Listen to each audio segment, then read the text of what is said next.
Okay, so I just got back from the Fathom event for Winnie the Pooh, Blood and Honey Part 2. So before we get started, let's take a moment to say hello to my buddy Neo. Hey, what's going on, buddy? Up and there he goes. He's gone. So this is my quick spoiler-free review. So I feel bad for you if you've seen other reviews for this movie already because they are not going to be quite. They're not quite as vague as I'm going to try to be.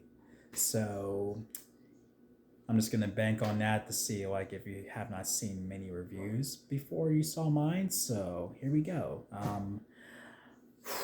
As you well know, it's a follow up to Winnie the Pooh, Blood and Honey that came out last year. Everyone freaking, it's like arguably the most hated movie of last year and most hated horror movie of last year.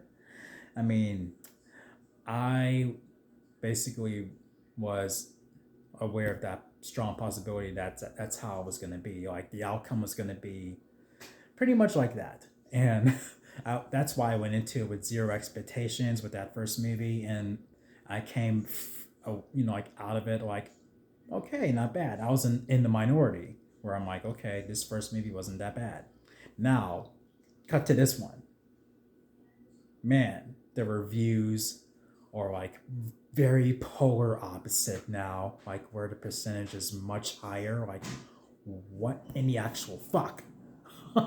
I mean, the fact that I'm hearing that it's really gonna be good, or it's really better than the first one, I'm like, okay, then very likely I'm gonna agree. I'm gonna be on that end of the spectrum. And let me tell you guys, that's exactly where I am. It is definitely better than the first one. And I think that it's written better. I think the kills are more insane. And Christopher Robin is more front row and center as opposed to how he was in the first movie. And which is what I would have preferred, that we're following him and then he's the protagonist. And so that's what they're doing here. And they surprisingly give you an explanation of how Pooh and the gang, how they look differently than how you saw them in the previous movie. Because no, like, horror franchises really don't do that. They just sort of be like, yeah, Jason or Freddy looks different than how you saw them before. Just roll with it. If there's some kind of abrupt change, it's like, nah, I know they look different than how you remember them. Just roll with it. Here, they oddly give you an explanation, and I'm just like, okay, wasn't expecting that, but okie dokie. But yeah, I had a lot of fun with this movie. I mean, like, from Pooh, and then we get introduced to Owl, and then Tigger. They brought Piglet back. Like, I mean, Owl is pretty cool to watch when he's flying around and doing his thing. And then when it gets to Tigger, like when it builds up to him, it's definitely worth the wait. When he's in there and he's doing his thing, it is wild. And it's funny. Like, I found myself laughing at some of these sequences, and there are other times where I'm like, oh, fuck.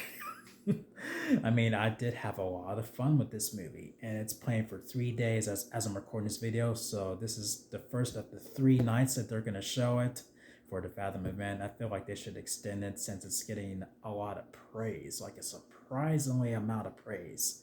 Like, even from the critics, like from what I saw on Rotten Tomatoes, like, am I dreaming right now? I still can't believe it. Like, I mean, in some, to a certain degree, it's kind of like the first two Terrifier movies where the first one, people are like, there's some people who like it, and some others are like, but it's like a drastic difference with the first Winnie the Pooh movie, and then with part two, same as Terrifier 2, people are like, yeah, this is definitely it. Those guys, this is a good solid movie. Like, oh my goodness. And I have to say, it's a much well deserved, and so I guess this gives people more hope, like, and the people and the creators more hope to expand this You know, now they're calling it Pooniverse, and that's gonna be like a. I love that they called it the Pooniverse. It's hilarious, and there's no point in checking out now. I mean, I got to the first Winnie the Pooh movie, and then this one. Now I'm gonna see what else you guys have up your sleeves. Bring it on. Throw it at me. Throw it at me. So with that all being said, I'm gonna give Winnie the Pooh Bunny Honey Part Two. Um, hmm, the more I think about it, I was gonna give it a 7.5 out of 10, but it's gonna get a solid 8 out of 10. Yeah, I mean that's what I'm giving it. Definitely, I had a lot of fun with this movie, and I think you will too. I'd say give the first one a shot, just to be like, okay, look, just get through what you would consider the lumps of charcoal, and then you'll get to a diamond that is a fun horror movie. Like, I mean, if you enjoy, horror movies and you have fun with that, if you have fun with horror movies in general, I'd say check this out. I feel like this will be like sort of like the apology letter for the first one, but at the same time, it kind of isn't, because like, oh, you like that one? Well, too bad. Here's this one. And they actually do, like change things up just a smidge, and they take it to another level at the same time. So yeah, those are my thoughts on Winnie the Pooh Part 2, or Winnie the Pooh Blood and Honey Part 2. So go check it out before the Fathom event ends. Go check it out. And if you guys like my review, make sure you thumb it up and click subscribe. If you're new to the channel, click the notification bell also, so you can stay updated on when I put out my latest videos. And thank you for watching as always, and I'll see you, my God. I can't even talk today, but I'll see you guys in my next video. So until next time, peace out.